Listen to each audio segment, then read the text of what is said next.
Good morning, and welcome to Fluor's second quarter 2025 earnings conference call. Today's call is being recorded.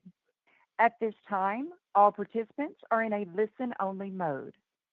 A question-and-answer session will follow management's presentation. A replay of today's conference call will be available at approximately 10:30 a.m.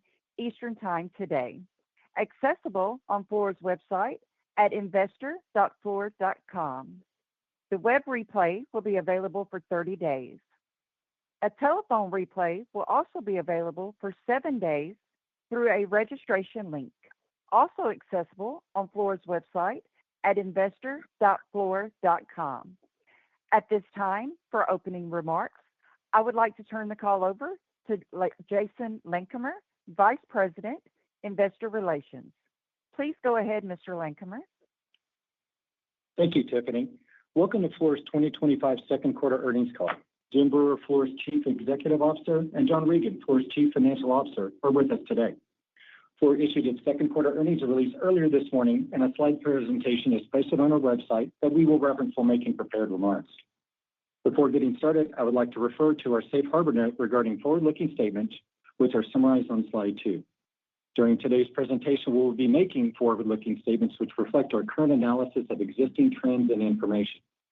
There is an inherent risk that actual results and experience could differ materially. You can find a discussion of our risk factors, which could potentially contribute to such differences, in our 2024 Form 10-K and our Form 10-Q, which was filed earlier today. During this call, we will discuss certain non-GAAP financial measures. Reconciliations of these amounts to the comparable GAAP measures are reflected in our earnings release and posted in the Investor Relations section of our website at investor.fluor.com. With that, I'll now turn the call over to Jim Brewer, Fluor's Chief Executive Officer. Jim? Thank you, Jason, and good morning, everyone. Thank you for joining today. Please turn to slide 3. To start, I wanted to provide an update on our ownership of NuScale Class B shares. In the next few weeks, NuScale will convert 15 million shares into Class A securities. We see this as a positive step in returning value to our shareholders. As NuScale's largest shareholder and the only firm with NuScale EPC expertise, we continue to be excited about our investments and the opportunities to deploy NuScale technology in the power market. John will provide additional details in his remarks. Now, let's turn to our operating review, beginning on slide 4. Revenue for the second quarter was $4 billion. Consolidated new awards for the second quarter were $1.8 billion and 72% reimbursable. In addition to these awards, we recognized $1.7 billion in positive backlog adjustments for scope changes on existing reimbursable work. For the first half of 2025, new awards were $7.6 billion, with a book-to-burn PGM above 1. Total backlog remains around $28 billion, of which 80% is reimbursable. Moving to our business segments, please turn to slide 6. Urban Solutions reported profit of $29 million in the second quarter. Results in this segment reflect a $54 million net impact of cost growth and expected recoveries on 3 infrastructure projects. I'll provide details on these charges in a moment. We also had lower take-up in the quarter on a couple of mining and metals projects as timelines were extended, and we saw a slower than expected ramp-up in revenue on a large life sciences project. New awards for the quarter were $856 million, compared to $2.4 billion a year ago. This includes the full release for the Reko Diq copper and gold mining project in Pakistan and an incremental award for a life sciences project in the U.S. As a note, the Reko Diq award is a services-only contract, and therefore it excludes the typical CFM associated with similar large mining projects. Ending backlog in Urban, now at $20.6 billion, represents 73% of Fluor's total backlog. Now, please turn to slide 7. During the quarter, we substantially completed the EPCM scope on 2 innovative co-location data centers in India for an important but confidential client. Prospects for the ATLS business in the second half of 2025 include a pharmaceutical facility and additional data center work under our MSA with a major technology provider. We remain excited about the opportunities in the semiconductor and data center markets over the longer term. Near term, in semiconductors, our clients' investment intentions have not yet translated into meaningful new awards. In the data center market, clients are refining their capital spending plans to solve for short-term demand in addition to addressing power and water needs for the ever-increasing scale of projects. Having said that, we continue to deepen our relationships with data center clients as they express a need for our capabilities, large-scale project acumen, and modularization expertise. In mining and metals, while the fundamentals for capital spending by our clients remain very strong, the immediate enthusiasm for major capital deployment is currently tempered by the potential impact of global trade uncertainty. During the quarter, we built upon our relationships with our traditional clients, including Anglo American, Barrick, BHP, Freeport-McMoRan, Ma'aden, and Rio Tinto. We also maintain our strong focus on execution and are leveraging our global capabilities from our traditional energy solutions offices to deliver high-quality results on ongoing projects. For the next few quarters, our opportunities include additional scope on the Reko Diq project, copper work in Canada, green steel production in Europe, and aluminum recycling in the Middle East. We're also very excited about opportunities in the United States, where we're already providing support and working on early engineering. These include several significant copper developments and a rare earth project in Wyoming. During the quarter, there were a number of announcements about the investment and development of mining projects in the U.S., including rare earth and critical minerals, such as an opportunity for MP materials. We're also seeing interest in steel production. We have strong relationships with many of these companies and believe that this market will be a source of opportunity in the next few quarters. Moving to slide 8. As I mentioned, infrastructure experienced cost growth on 3 projects during the quarter. On Gordie Howe, cost increased in the second quarter as we experienced rework and additional efforts required to hand over both ports of entry. This project is now 97% complete, and we expect substantial completion this fall. The 635 LBJ project experienced cost increases in construction materials, as well as labor productivity impacts. This project is 78% complete, with an expected substantial completion date in Q2 of 2026. Finally, on I-35 Phase 2, the project experienced increased costs due to a subcontractor default, third-party utility delays, and mitigation costs related to these delays. This project is 58% complete and targeting substantial completion in Q4 of 2026. To address the issues across these projects, we have increased operations oversight and strengthened the execution teams.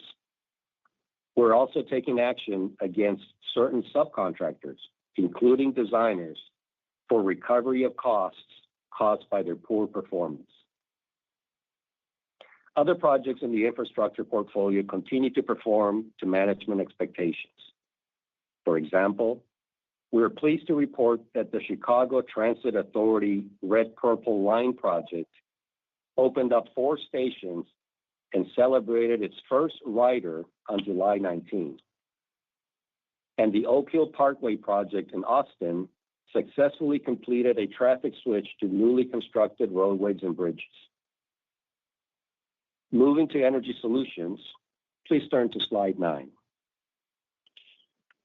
Segment profit was $15 million, compared to $75 million a year ago. Results reflect reduced contributions due to projects nearing completion and the recognition of an unexpected $31 million arbitration ruling for a fabrication project completed by our Mexico joint venture in 2021. This impact is not reflected in our adjusted results. New awards for the quarter totaled $549 million. Prospects for the next few quarters are expected to be modest, as the reload we discussed for 2025 is taking longer than expected. This is due to a number of factors, including reduced CapEx budgets, trade uncertainty, and soft battery and chemicals markets. We continue to engage in multiple power opportunities for the medium term that are aligned with our proven pursuit principles of fair and balanced risk allocation. This includes the improved market and policy environment surrounding nuclear power investments, as well as selective opportunities in the gas-fired power generation market. Turning to slide 10, we are extremely proud of the multiple accomplishments on LNG Canada in recent months. We achieved RFSU on Train 1 in the quarter, and the client shipped the first cargo of LNG, meeting their announced timeline. This milestone marks a significant achievement for the LNG Canada organization and for our joint venture responsible for EPC execution. I congratulate the project team and the thousands of workers who helped build this facility. Most importantly, this is a watershed moment for Canada, who is now becoming a significant player in the increasingly important LNG market. Our team is now focused on achieving RFSU on Train 2. And in line with our previous comments regarding timing of resolution, I am pleased to report that our joint venture has recently reached a settlement agreement covering our COVID claims and other matters. And finally, this morning we announced an award to our joint venture to update the feed package for a proposed Phase 2 expansion. If built, this expansion would potentially double the size of the facility. We look forward to supporting LNG Canada as they work towards a final investment decision. Moving on to slide 11. Mission Solutions reported a segment profit of $35 million for the second quarter, compared to $41 million a year ago. Profits slightly declined due to a temporary stop work order for an existing project on Tinian Island. We look forward to the restart of the work in the near future. New awards of $363 million included short-term extensions at 2 DOE sites and additional funding for hurricane relief efforts. Ending backlog for the quarter was $2 billion. As a reminder, this excludes work reported under the equity method. For the balance of the year, we have the Portsmouth recompete and key prospects for projects that are supporting HALEU nuclear fuel efforts. We now expect the full release of work at the Savannah River Plutonium Project in the first half of 2026, while we continue to work at full speed to progress engineering, long lead procurement, and early site work. Before I turn the call over to John, I want to provide an update on our view of the overall business environment. Please turn to slide 12. In our last call, I mentioned that some clients were forging ahead with their time-to-market prospects, while others were exercising caution as their businesses are more sensitive to economic factors. Over the past couple of months, we've seen more clients continue to take a wait-and-see approach due to a variety of reasons, including ongoing trade policy discussions and developments, cost escalation, and interest rates. In a few cases, we've seen project cancellations or extended deferrals. So what does that mean for Fluor? It means that we are at a point in the cycle of short-term hesitation on our way to longer-term opportunity.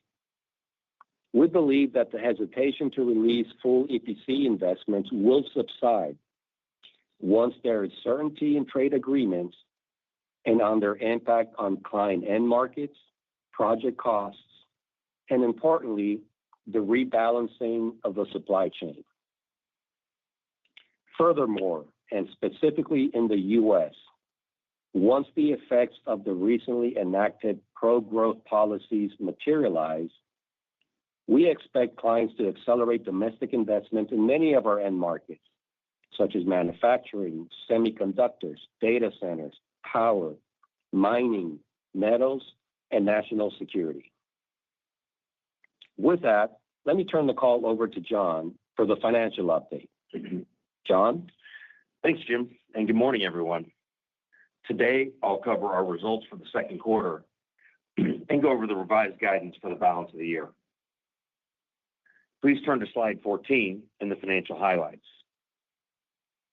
Jim already referenced revenue and new awards in the quarter, but as you can see, our consolidated segment profit for Q2 was $78 million. Our GAAP results notably reflect a $3.2 billion pre-tax mark-to-market gain for NuScale, with a related tax impact of $757 million. It also includes a $31 million unfavorable arbitration ruling related to our JV in Mexico for a job completed long ago. It includes a $13 million deferral of PGM associated with the $1.7 billion in backlog adjustments that Jim described. And from a cash flow perspective, the cash payment for settlement of the NTTA matter that we accrued in Q4, which amounted to $33 million. With respect to the $13 million deferral of PGM, I'd remind you in Q1, we saw an acceleration of PGM associated with some descopes. The $13 million this quarter represents the inverse of that, but is unrelated to the same projects impacting Q1. Adjusted EBITDA for Q2 was $96 million compared to $165 million a year ago. Our adjusted EPS was 43 cents compared to 85 cents in 24. The reconciliation to GAAP figures can be found on our earnings release, but adjusted EBITDA includes the infrastructure charges, but not the Energy Solutions arbitration matter. G&A for the quarter was $52 million, similar to the $50 million reported a year ago. However, results for this quarter reflect lower performance-based compensation, offset by the recognition of some severance costs and a slight increase in our reserve for legacy legal claims. The restructuring activities principally relate to reductions in headcount in several non-U.S. Energy Solutions offices. Although we accrued the expected costs in Q2, the funding of the underlying obligations will occur across the back half of 25. We continue to actively review our overhead footprint in light of our needs and scale of operations. This year, for example, we've right-sized our efforts in global sustainability compliance and reporting as a result of the CSRD deferral. On another note, weakness in the dollar contributed to an FX impact of $41 million in the quarter. This was uncharacteristically large, but irrespective of its size, was also excluded from our adjusted results. Net interest income in Q2 is unchanged from the last quarter at $17 million, but compares to $38 million a year ago. This reduction results from lower cash balances for projects nearing completion, particularly at LNGC, Our share repurchases also impact the year-over-year decrease, as did the slowdown at our JV in Mexico. As a reminder, at the JV in Mexico, we have some unique credit protection features, including an ability to ramp down execution activities and to novate subcontractor obligations in the event of non-payment. With delays in payment, we unfortunately had to invoke some of those rights this quarter, which impacted the quarter from both PGM and interest income and does trickle into the additional effects in the back half of 2025 that are embedded within the revised guidance. Moving to slide 15, at June 30th, we had $2.3 billion of cash and marketable securities compared to $2.5 billion at March 31st. Operating cash flow for the quarter fell short of our expectations with an outflow of $21 million compared to cash generation of $282 million a year ago. This shortfall versus expectation was a result of a number of factors. One, increases in working capital on several large projects for a variety of factors, funding of some of the cost growth in the infrastructure space, and the timing of AR collections and mission solutions and at our JV in Mexico.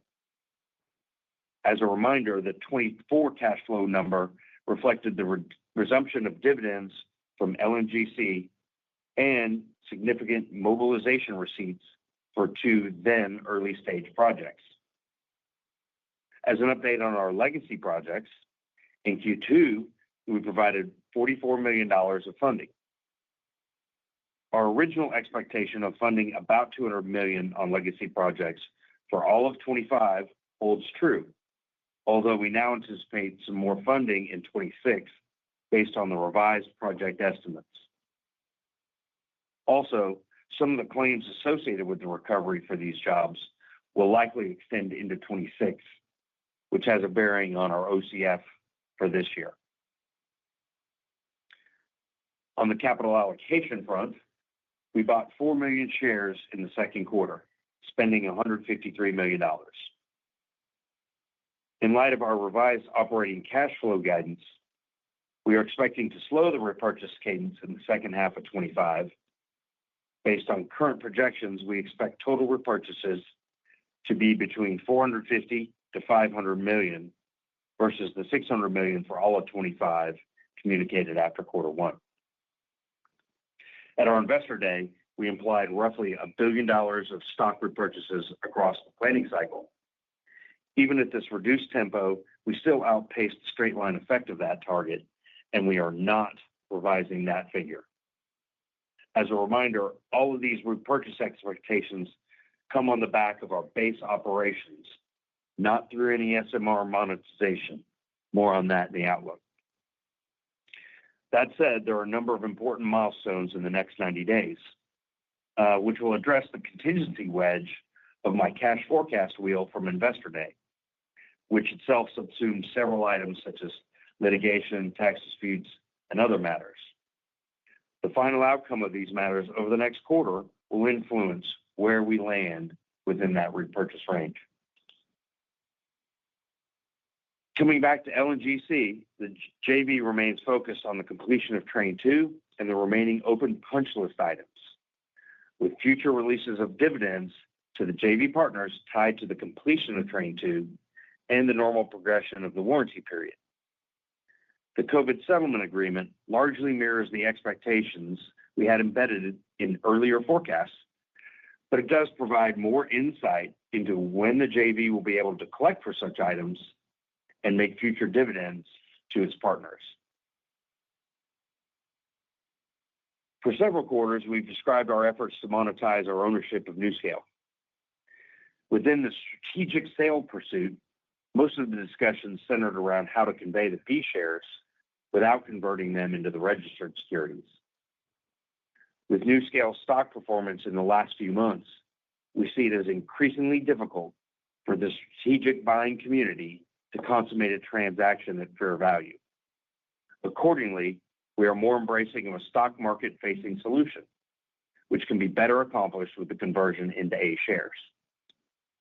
As Jim mentioned, we expect to complete a 15 million share conversion of NuScale shares this month. We further expect to unveil our monetization plan over the next quarter, but I don't want to be too specific on how or when at this juncture. In the meantime, the conversion will go a long way to utilizing the tax credits that I've mentioned before. In any event, we still expect to use NuScale to contribute to our capital return objectives across the planning cycle. Moving to the outlook on slide 16. We are revising our 25 adjusted EBITDA guidance to $475 to $525 million, and our adjusted EPS guidance to $1.95 to $2.15. As you think about this revised guidance, the big factors causing the decrease are the hesitancy prevailing in the market and the related impact to book and burn, plus the decrease associated with infra and the slowdown in Mexico, roughly with similarly equivalent weighting. Our expectations for operating cash flow now range from $200 to $250 million for the full year, or $500 to $550 million for the second half of the year.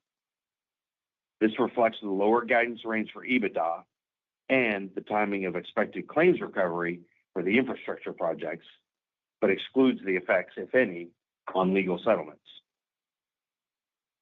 Key assumptions and expectations for 2025 include a new awards outlook of $13 to $15 billion, as we now expect the release for SRPPF, our largest prospect for 25, will extend into the first half of 2026. New awards are also expected to be impacted by the economic observations that Jim made earlier. We see revenue growth of approximately 5 to 10% compared against 24, alongside the other guidance listed on the slide. Our expectations for Cal 25 segment margins are unchanged, except for urban, where we now expect a range of approximately 2.5% to 3.5%, largely reflective of Q2 results. And with that, Tiffany, we're now ready for our first question. At this time, if you would like to ask a question, press star, then the number one on your telephone keypad. To withdraw your question, press star one again. Your first question comes from the line of Andy Kaplowitz with Citi. Please go ahead. Hey, good morning, everyone. Hey, Andy. Good morning. Jim, so I know you talked about delays in project decisions. Maybe just talk about, if I look at the bookings environment these days, you've seen a little bit of stabilization in the tariff environment. Have you seen any sort of stabilization in customer conversations? I know John just talked about the $13 to $15 billion in new awards for this year. So should we be thinking that you really don't turn back to backlog growth in the first half of 26?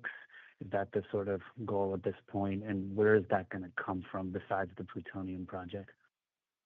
Yeah, thank you, Andy, for the question. So, yeah, you hit at several points. So let me try to hit them in order. As far as the trade policy topic, it is having a significant impact on client sentiment and their willingness to make long-term decisions, investment decisions. We have seen some clarity, as you say. There were some announcements around Japan, EU. I personally would like to see more progress in the conversations with China, with Canada, with Mexico. Those three countries are very relevant to our world.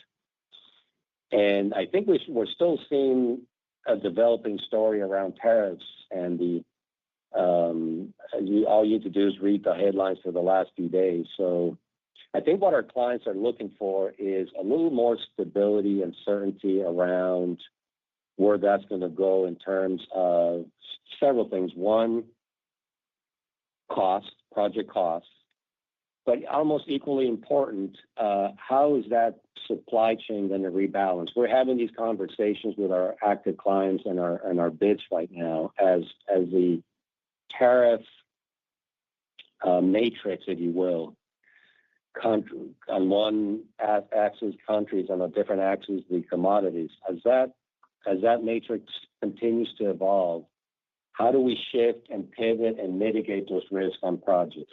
And that is an ongoing story. So that has not fully sorted itself out. We hope that it does in the near future. Our clients need that stability. These are big decisions, big investments.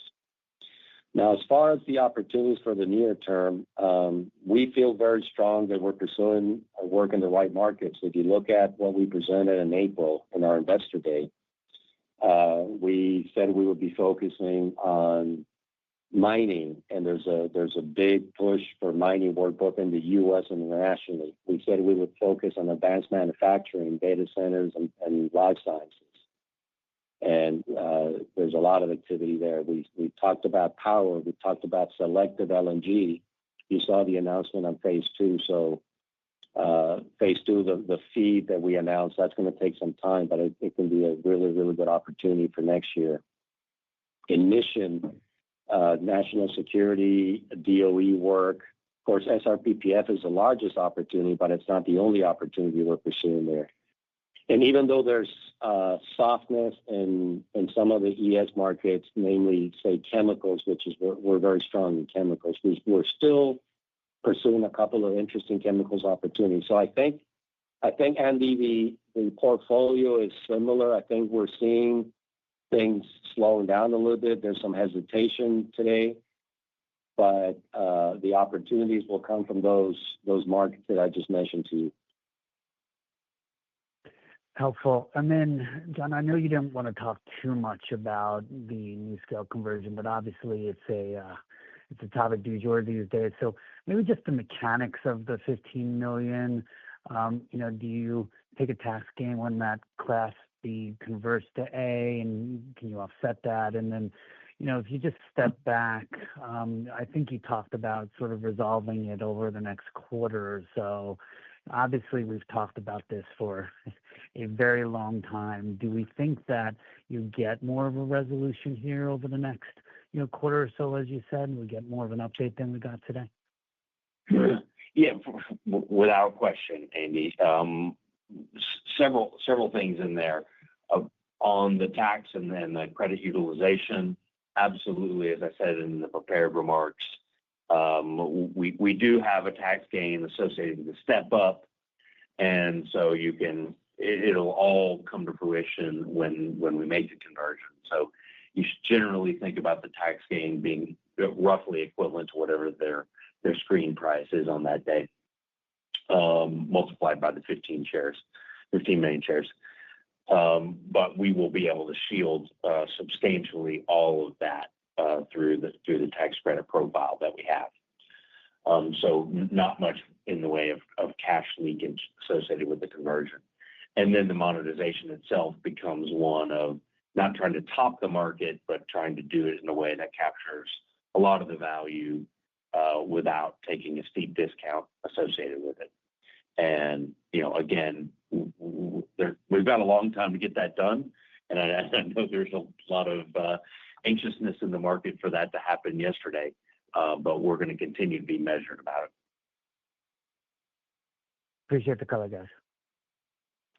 Your next question comes from the line of Jamie Cook with Truist Securities. Please go ahead. Hi, good morning. Sorry, another follow-up question on NuScale, just to make sure I understand. Beyond this 15 million shares, I mean, I think it's a good start, but people probably expected more shares just given where NuScale stock is. Is this the path going forward, and has the conversations with the strategic buyer, is that dead? I'm just trying to think through, is this the way forward, or are there other alternatives besides this to continue to reduce your percentage of ownership in NuScale? And then my second question, Jim, obviously we want to be sensitive, on LNGC, and it's, I guess, a positive you've made a agreement on the COVID claims, but any more color you can add there on how positive, what it implies for cash flow? And then, sorry, last, what's the $1.7 billion in positive backlog adjustments? Thanks. Maybe I'll start, Jamie, and then I'll pass it on to John. So on LNGC, yeah, we're very pleased with the settlement of the COVID claim. As I think, John, you mentioned, there's no significant change to management expectations as a result of that change order. Right. So anyways, you go ahead on the NuScale question. Yeah, so on the NuScale front, so Jamie, I think the 15 million has a lot of applicability. One, it does go a long way to consuming the tax credits, as we just talked about. Two, it does demonstrate the path to the B to A conversion. And importantly, we're expecting a monetization of those figures to more than cover our initial investment in NuScale. And so it suggests that the remaining 111-ish million shares or so are all upside opportunity from that initial investment. Now, admittedly, it doesn't cover, cost of capital over that period of time that we've invested in them, but we do recoup that initial investment through this transaction. And then I think, as I said in my prepared remarks, we do see it increasingly difficult for the strategic buying community to transact at this relative screen price. For the 111 million shares. So it's a big number for someone to swallow. So if we can get this monetized through the normal stock market mechanisms, then that might harbinge the way we're going to do this moving forward. Okay, that's helpful. Sorry, on the 1.7 billion backlog adjustment, any color you can add there? Yeah, I missed that, Jamie. So yeah, those were adjustments to ongoing work on reimbursable work. A lot of it is CFM. If you recall, last quarter we had the reversed effect on different projects. They're not the same projects, but it's an unusually high CFM and backlog adjustment number. That's why we felt it was important to disclose it. And I think, John, it resulted in a deferral of PGM to the tune of about $13 million in the quarter. Yeah, that's correct. And so that's just going through the normal POC calculation. So it's not abandoned profit. It's just profit that we'll scoop up later in the year or across the execution profile of those projects. It's all reimbursable work. It was mostly urban. I think it was a little bit of It was all urban. All urban. Yeah. Okay, thank you. Again, if you would like to ask a question, press star, then the number 1 on your telephone keypad. Your next question comes from the line of Andy Whitman with Baird. Please go ahead. Okay, great, thanks. I just want to build on the last one because I think for many people, these accounting things about delayed profit and CFM customer furnished materials and gross profit margins, these are complicated topics. So last quarter, and I think you said it was a chemical project, you de-scoped it. That allowed you to recognize profit. This quarter, different projects. It sounds like you didn't have the CFM, and now you do have the CFM. So that increases your backlog, and then the profit recognition is the opposite of that. You're delaying it now, and you'll get it in the future. I just wanted to kind of say it another way for everyone's benefit because these are complicated topics. John, do I have that pretty close to right or not? Yeah. Good morning, Andy.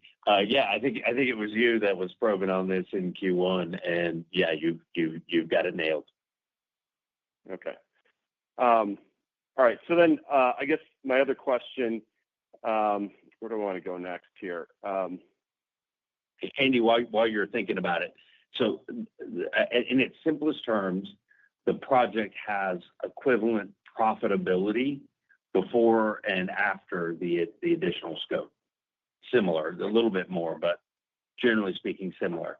But it's just saying that as those furnished materials haven't yet landed, when they land, that's when I'll take up the profit. So what we saw was the percent of complete from an accounting perspective go slightly backwards as a consequence of the additional scope. So I don't know if that's helpful or not, but yep, no, makes sense. And because it's large, the urban revenue burn, because now you're recognizing the customer furnished materials through that segment, your revenue burn, all else equal, would go up. Now there's other moving pieces, but That's what people otherwise should expect, right? Yeah. Fair. Yeah. Okay. So I guess my next question is kind of related to this, but in mining, you said that the copper mine here is services only. It's a little bit unusual. I guess historically you've booked EPCM on that, which would have come with customer furnished materials. Here, you're just getting services here. So the implication there is that this should be higher margin work. I don't know if you could get some subjective commentary on how we as the investment community should think about what these margins are. I think historically, when you've had the EPCM, it's been like, kind of 3, maybe 4% margin stuff because there's a lot of pass through. But here you don't have that. So what's the profit profile that we should think of on a project like this one? So Andy, that's I think your assessment is correct. In this particular case, given the nature of the scope of work, we did not take CFM. The magnitude of effort from us is similar to a traditional project. So you can assume that the magnitude of services and therefore the magnitude of margin is very similar to a project that would otherwise have attracted CFM. And I think your estimation of the margin percentages is correct if this had been a fully CFM project. Maybe put differently, the services margin is akin to what it would be on the services margin on a different mining project. Okay. And then just final question for me on LNGC phase 2. Obviously, the feed here puts you in a good position. The execution on phase 1, frankly, puts you in probably a pretty good position here for phase 2. Obviously, going back many years now, that phase 1 was done on a largely fixed price basis, and through COVID and through all this, you guys have negotiated yourself to a pretty good position through all these things. So congratulations on that. But now I think investors are going to turn their attention to what the risk profile could be and should be or might be for phase 2. And I understand that contract has not been inked. And I know that just given that is a negotiation that has to evolve here still. But what can you tell investors about how you're thinking about that as you sit here today, what you're willing to do, recognizing the general success you had on phase 1 and how that might be applicable to how investors should be thinking about phase 2? Thanks. Thank you, Andy. That's a very relevant question. Appreciate that. So absolutely, we are well positioned with our partner for phase 2. I think our performance on phase 1 has proven that we can deliver on a large, complex project with the right execution, contractual, and commercial model. I will tell you that phase 2 will have largely lump sum elements to it, but you're right. We're having those discussions with the client right now, so I don't want to get too far ahead of myself. Part of the feed update is a negotiation of the contract. But the advantage here, though, Andy, is there are so many positive learnings from phase 1. If you look at what has transpired on phase 1, we have a proven project delivery model. The self-perform part, the part that we relied on third-party contractors and vendors. We have established working relationships with the local unions, the First Nations, extremely important in this case, the local government community. We're going to use, to a large extent, the same subcontractors and vendors that were used in phase 1. By the way, on phase 2, for those who are interested in engineering, 80% of the design is replicated. So we have that design. We're tweaking it in the feed out there, but 80% is replicated. And we have extensive experience in self-perform construction in Canada. So all these ingredients, and let me add another ingredient, we have a very collaborative, good relationship with the client. We put all these ingredients, we are confident that at the end of the planning period, if the project gets funded and moves forward, that we're going to come up with a contract that reflects those learnings, has the proper allocation of responsibilities between the JV and the clients, And we're going to end up with a better contract and a better execution plan than phase one, in a way that we're going to be confident that phase two is going to be a very successful project. Thank you. Your next question comes from Michael Dudas with Vertical Research. Please go ahead. Good morning, gentlemen. Morning, Mike. Jim, maybe you could share some further thoughts on the infrastructure projects. Obviously, they keep continuing to creep into the process here.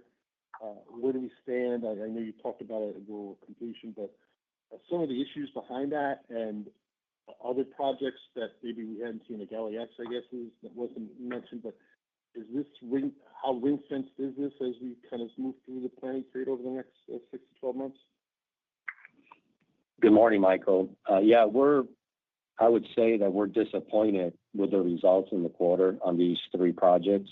As I said in my remarks, the impacts were caused for a variety of reasons, specifically limited to the three projects, whether it's design errors by third parties or material escalation or labor challenges. We are addressing very aggressively these issues and have taken actions both on the execution front and on the recovery from third parties. And yes, it is true that unfortunately we are still experiencing some pain from projects that were bid many years ago with different pursuit principles and cover targets. But having said that, we are committed to finishing them as safely and as expeditiously as possible. Michael, we've learned valuable lessons that have shaped and will continue to shape our strategies going forward. And specifically for these three projects, as I quoted in my remarks, one of them is essentially almost done. One of them is well advanced. The other one's about 58%. So you got 97, 78, and 58%. And we're going to be tracking them very closely to make sure we keep them within the current forecast. Yeah, Mike, I just might add too that, the current results reflect the probable recoveries, and the possible recoveries are substantially larger than we've embedded into the project forecast. And so just as we did earlier this decade across Gordy and across LAX, where things haven't been our fault, we're going to fight real hard to reach an equitable outcome on those things as well. So the story here is not done from an upside perspective, and just as we've done before, we'll continue to ply away at that. I appreciate that, Jim. As you assess the second half of the year, maybe into 2026, can you share how relative to a normalized level on project performance and executing against the margin, how that's been, save for these three projects and the Mexican project, and that maybe success relative to the deferrals from some clients. Do you expect that could bleed a bit more into 2026 as some of these issues have to sort through? Michael, so the project performance outside of the three infrastructure projects and the slowdown in Mexico is going very well. As I think we alluded to earlier, there's some reimbursable work that is just burning a little bit slower than initially anticipated, but that's just a pace issue. It's not a performance issue. And we had the sawtooth due to the additional backlog adjustments. But I would say that by and large, the rest of the portfolio is doing very well, in some cases exceeding initial expectations. And as far as the outlook for this rest of the year and next year, Michael, I think it just depends on whether the economic environment settles down. I think some of the prospects we're pursuing have a high certainty of going forward regardless. But in other cases, clients really need that certainty. And I think if you look at some of the commodities that may be affected by tariffs, whether it's steel or copper, even rebar that's tied to the steel market, piping, electrical equipment that comes from overseas, These are pretty significant inputs to projects, and clients are looking for certainty on cost and on origin of supply. And so I think we do need to see the market settle down a little bit and have some further clarity to be able to properly predict when exactly those projects are going to start taking off. Thank you, Jim. Thank you, John. Thanks, Mike. Your next question comes from the line of Judah Aronovitz with UBS. Please go ahead. Good morning. Thank you for taking my question. Just wanted to ask about the long-term target, the 10-15% EBITDA CAGR. With the reduction in guidance for 25, I guess how are you thinking about that target? Now implies a pretty big acceleration. So is it fair to say that we're trending towards the lower end? And if not, what gives you confidence in reacceleration? Thanks, Judah, for the question. So we feel pretty good about our strategy, Judah. If you go back to what we presented in April at Investor Day, those same markets are poised to do a lot of growth, to experience a lot of growth in the coming years in the planning cycle. Yes, we're seeing a greater extent of hesitation today than we would have predicted 2 or 3 months ago. We're hopeful that that hesitation is short-term and that the clarity will take place, and therefore the decisions for investments will accelerate as the economy here is doing well. In general, the world economy is progressing in a positive manner. You see the bill recently enacted here that has some very targeted and strong policy endorsements around certain industries where we feel strongly we can play a big role. Europe is starting to show some level of increased economic activity. In Mexico, Judah, Mexico had elections late last year. It's very normal that in the initial cycle of the Mexican presidential 6-year term, the initial cycle is a little slow, and then the country starts picking up. And we, as you know, we have a presence in Mexico. We've been very successful there in the past. So if you add up all these ingredients, I think we feel pretty good about the strategy and the long-term objectives of a 4-year planning cycle. We just need some short-term clarity so that this distraction and this uncertainty at least gets reduced. I don't know if it's going to be eliminated completely, but at least significantly reduced so that we can see some decisions going forward. Yeah, I definitely think that the One Big Beautiful Bill should create some tailwinds domestically, and it's in all the markets that we're playing in.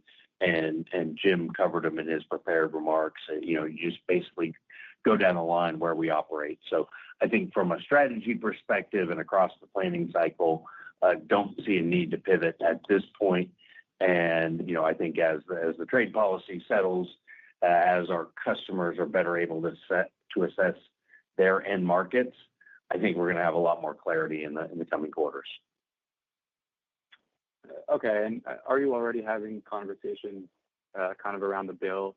And I mean, how are customers thinking about prospects, maybe across copper, domestic mining, manufacturing, pharma, life sciences? Are you hearing that from customers already? Judah, we are hearing it's a little early. I mean, the bill was just passed a few weeks ago. These things take time.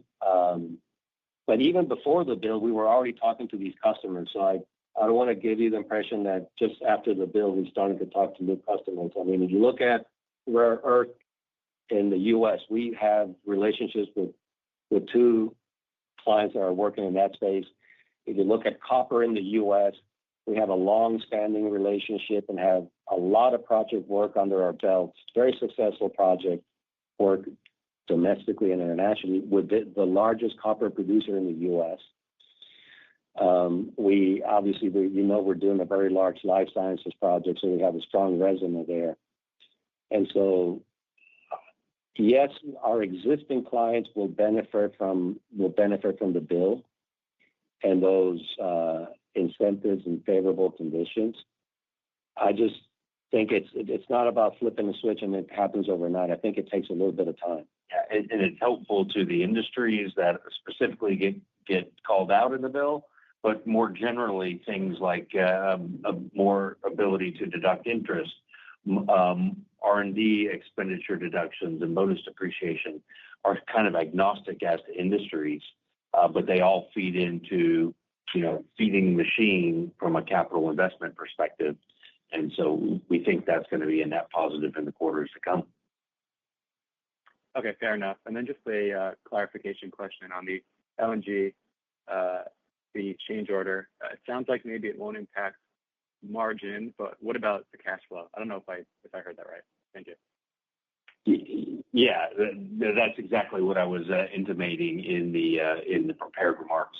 So the JV structure there creates a little additional nuance. So the JV itself needs to collect the money attendant to the amendment and then subsequently make dividends. So as pertains to Fluor, the operating cash flow will come to us when the dividends are made. So the JV collecting it is an important first step, and they should have additional clarity by virtue of the amendments.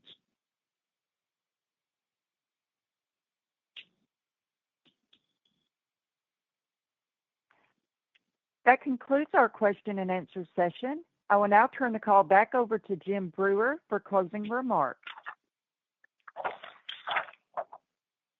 Thank you, operator, and many thanks to all of you for participating in our call today. We appreciate your interest in Fluor, and thank you again for your time. Ladies and gentlemen, this concludes today's call. Thank you all for joining. You may now disconnect.